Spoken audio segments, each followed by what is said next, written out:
Problem से solution तक, astro तक, नो योर फेट। ओम नमः शिवाय। मैं हूं ज्योतिषाचार्य के.एम. सिन्हा और एस्ट्रो तक पर जुड़े रहने के लिए बहुत बहुत धन्यवाद। देखिए, आज हम दो बातें यहाँ पर करने वाले हैं और इन दोनों बातों का आप लोगों को अपनी कुंडली के विश्लेषण करवाते समय बहुत ध्यान देना चाहिए। कई बार क्या होता है, जब हम कुंडली का विश्लेषण करवाते हैं या खुद विश्लेषण करते हैं तो उसमें दो महत्वपूर्ण बातों को अगर आपने ध्यान नहीं दिया तो प्रेडिक्शन बहुत तेजी से चेंज हो जाता है। पहली बात तो ये है कि जब भी कभी ग्रहों की उपस्थिति अपने चार्ट में अगर आप देखते हैं तो उनमें उनका डिग्री कितना है वो ज़रूर चेक करते हैं। और बाद में आप लोग ये भी सुनते होंगे कि लोग बोलते हैं डिग्री वाइज बलाबल कुंडली में सही बैठा है या डिग्री वाइज जो है प्लैनेट वो बलहीन हो चुका है। और साथ में हम ये भी देखते हैं कि वो किस राशि में जाकर बैठा हुआ है। जब तक ये दोनों चीज़ों का अध्ययन आप नहीं करेंगे तब तक सटीकता नहीं प्राप्त कर सकते हैं। तो हम लोग जो यहाँ पर स्टार्ट किए थे राजयोग की श्रृंखला, उसी श्रृंखला में अभी हम लोग सबसे पहले बात करेंगे आज ग्रहों के बल के बारे में और यहाँ पर अवस्था के अनुसार क्या बल मिल रहा है और उनके दीप्तमांश के अनुसार क्या बल मिल रहा है उसके बारे में अध्ययन करेंगे।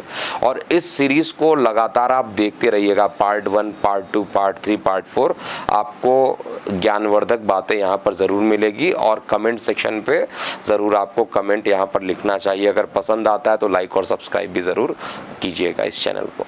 अब हम बात करते हैं किसी की कुंडली में अगर ग्रह उपस्थित होता है तो दो ही कंडीशन होता है, या तो वो सम राशि में होगा। सम राशि अर्थात 2 नंबर जहाँ लिखा है 4, 6, 8, 10, 12, या तो ग्रह इन सम राशियों में उपस्थित होते हैं या तो विषम राशियों में उपस्थित होते हैं।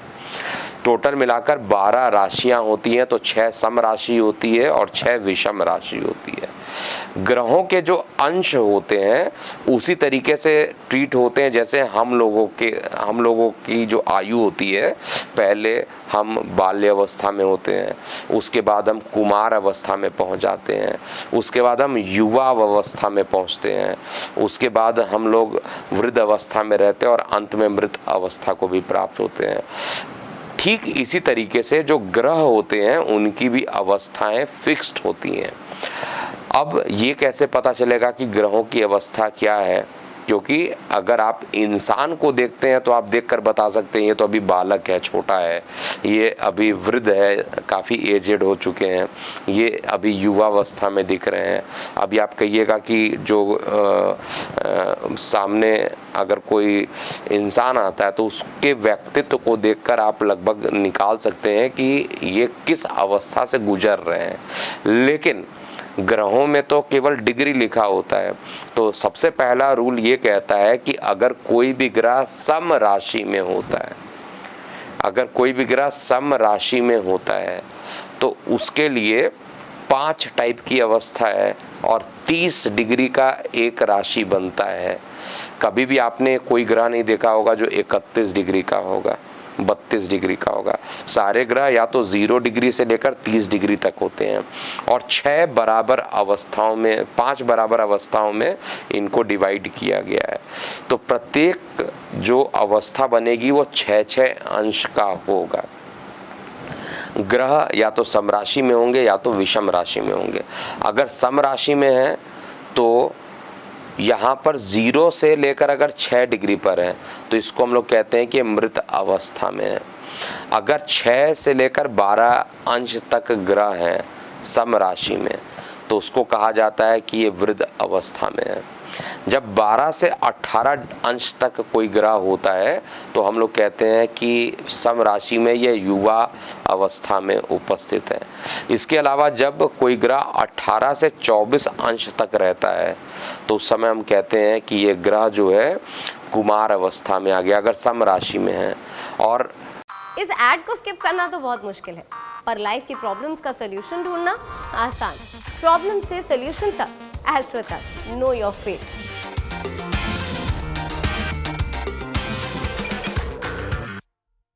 अंतिम कॉम्बिनेशन बनता है जब 24 अंश से लेकर 30 अंश तक कोई ग्रह रहता है, तो उस समय हम कहते हैं कि ये बाल्य अवस्था में पहुंच गया है। लेकिन अगर यही स्थिति होती 0 से 6, 6 से 12, 12 से 18, 18 से 24, 24 से 30, अगर यही स्थिति विषम राशि में होती 1, 3, 5, 9, 11, इन सभी राशियों में अगर होती 1, 5, 7, 9, 11, इन सभी राशियों में अगर होते तो 0 से 6 वाले को हम लोग सबसे पहले कहते हैं कि ये बाल्य अवस्था में है। इसके बाद 6 से 12 वाले को हम लोग कहते हैं कि ये कुमार अवस्था में है। 12 से 18 तक युवा अवस्था मानते हैं और 18 से 24 को वृद्ध अवस्था मानते हैं और 24 से लेकर 30 तक हम लोग कहते हैं कि ग्रह जो है वो मृत अवस्था में पहुंचा है। इसके अलावा ग्रह का जो परिणाम भी जो होता है इनके अवस्था पर भी डिपेंड करता है। अगर कोई भी ग्रह बाल्य अवस्था में होता है तो केवल 25% ही उसका फल मिलता है। अगर कोई भी ग्रह जो होता है वो कुमार अवस्था में होता है तो लगभग वो 50% का रिजल्ट देता है। युवा अवस्था में 100% ग्रहों का फल मिल जाता है। वृद्ध अवस्था में आते आते ग्रहों की जो इफेक्टिवनेस होती है वो 50% हो जाती है और मृत अवस्था में जैसे जैसे पहुंचते जाते हैं, जितना ज़्यादा ये मृत के पास पहुंचेंगे उतनी ही ज़्यादा इसकी जो स्ट्रेंथ होगी वो 0 के करीब पहुंच जाती है, यानी अनइफेक्टिव रहेंगे। इसके अलावा ग्रह जो होते हैं अगर 0 डिग्री या 1 डिग्री के होते हैं सामान्यतः, या 29 डिग्री के होते हैं, या 0 डिग्री या 1 डिग्री, ऐसे ग्रह जो होते हैं लगभग चलित में भाव संधि के आसपास पहुंच जाते हैं और ये पूरे तरीके से बलहीन हो जाते हैं। इसके अलावा ग्रहों की जो अवस्था होती है हम उनके किस राशि में उपस्थित है और वो किस मित्र के साथ बैठे हैं या शत्रु के साथ बैठे हैं उन पर भी डिपेंड करता है। सर्वाधिक बल लगभग 100% बल जो होता है ग्रह जब अपने उच्च राशि में उपस्थित रहते हैं तो 100% बल देते हैं। इसके बाद जब ये मूल त्रिकोण राशि में रहते हैं तो ये 80% तक अपना प्रभाव देते हैं। इसके अलावा जब कोई ग्रह अपनी मित्र राशि में रहता है या वर्गोत्तम स्थिति में हो जाता है, किसी भी टाइप के वर्गोत्तम स्थिति में होता है, तो उस समय ये 70% तक अपना फल देते हैं।